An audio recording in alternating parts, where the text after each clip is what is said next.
प्यारे बच्चों, हिंदी काव्य में पूर्व में कबीर के दोहों का निष्पादन किया गया। उसी के दूसरे भाग में शब्द में 2 पद हैं,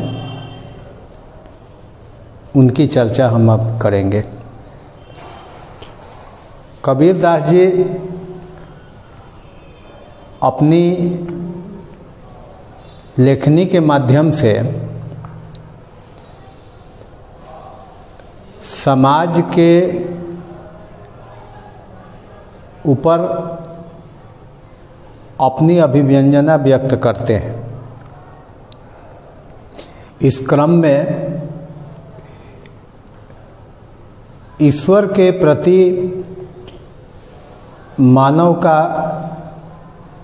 किस तरह से जुड़ाव होना चाहिए, इस पर चर्चा करते हुए कहते हैं कि मोको कहाँ ढूंढे बंदे, मैं तो तेरे पास में, ना मैं देवल ना मैं मस्जिद, ना काबे कैलाश में,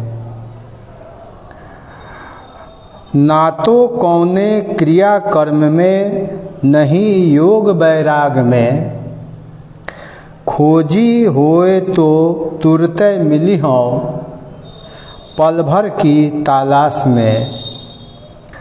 कहे कबीर सुनो भाई साधो, सब श्वासों की श्वास में। अर्थात कबीर जी कहते हैं कि ईश्वर कहते हैं हम भक्तों से, हम मनुष्यों से कि मुझे अन्यत्र कहीं ढूंढने की आवश्यकता नहीं है। अगर जो इस प्रयास में लगा रहता है वह गलत करता है। मुझे कहीं ढूंढने की जरूरत नहीं है, मैं तो सर्वत्र विद्यमान हूँ। कहते हैं कि मुझे किसी मंदिर में, किसी मस्जिद में, चाहे काबा में, चाहे कैलाश में, कहीं ढूंढने की आवश्यकता नहीं है। किसी कर्म में हम दिनचर्या में लगे रहते हैं, चाहे किसी काम में लगे रहते हैं, कहते हैं कि वहाँ भी हमें तलाशने की ज़रूरत नहीं है। हम ईश्वर की प्राप्ति के लिए योगी बन जाते हैं, सन्यासी बन जाते हैं, साधु बन जाते हैं। ऐसा भी बनने की आवश्यकता नहीं है। कबीरदास जी कहते हैं कि यह सब ढोंग है, इसमें समय गंवाना सब व्यर्थ है। खोजी होए तो तुरते मिले हो। अगर मुझे ढूंढना है, ईश्वर कहते हैं कि मुझे ढूंढना है तो मैं तो तुरंत मिल जाऊंगा। खोजी होए तो तुरते मिले, पल भर की तलाश में, क्षण मात्र लगेगा और मैं मिल जाऊंगा। तो कैसे? तो कहे कबीर सुनो भाई साधो, सब श्वासों की श्वास में। हमारे जो श्वास आते जाते हैं उसी में ईश्वर विद्यमान है। जिस दिन यह श्वास बंद हो जाए, समझ लीजिए हमारा शरीर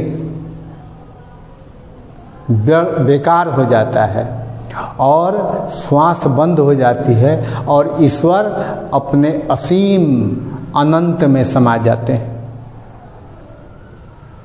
तो कहते हैं कबीरदास जी कि ईश्वर की प्राप्ति कहीं बाहर नहीं होती, वह सर्वत्र विद्यमान है।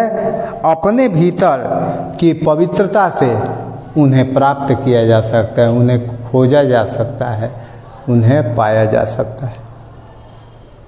फिर एक दूसरे पद में कहते हैं कि संतो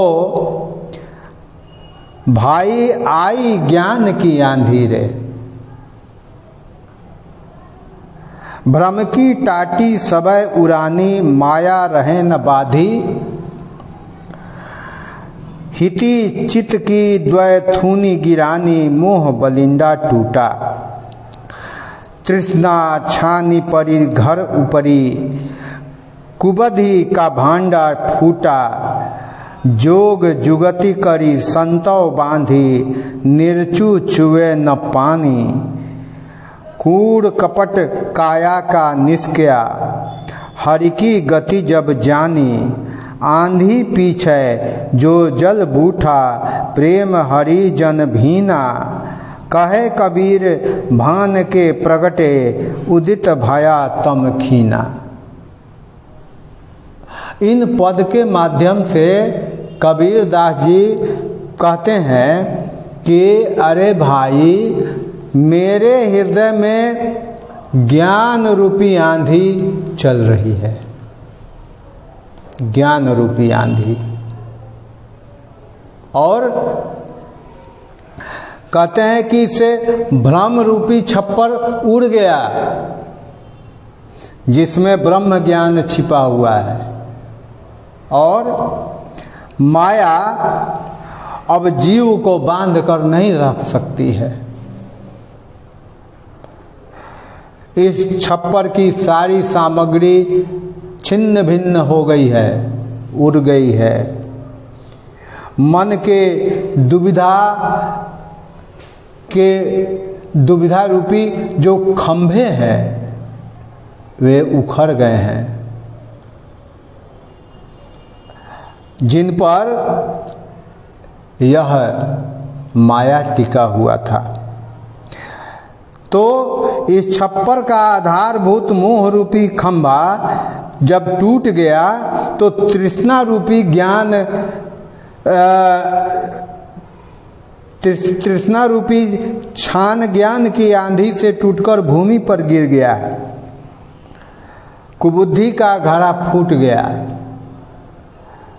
इसलिए अज्ञान और विषय वासना का जीवन में कोई स्थान नहीं रहा, कोई स्थान नहीं रहा। शरीर से कपट निकल गया, चला गया, और ज्ञान की आंधी के पश्चात भगवान के प्रेम और अनुग्रह की वर्षा हुई, तो भक्तजन प्रभु के रस में भीग गए हैं। यही भाव लेकर कहते हैं कबीर दास जी कि ज्ञान रूपी सूर्य के उदय ही होते ही अज्ञान का अंधकार छीन हो गया है, अंधकार मिट गया। इसलिए ज्ञान और परमात्मा की भक्ति का सर्वत्र उजाला छा जाता है, और यह आत्मा परमात्मा में लीन होने को आतुर हो जाता है। धन्यवाद।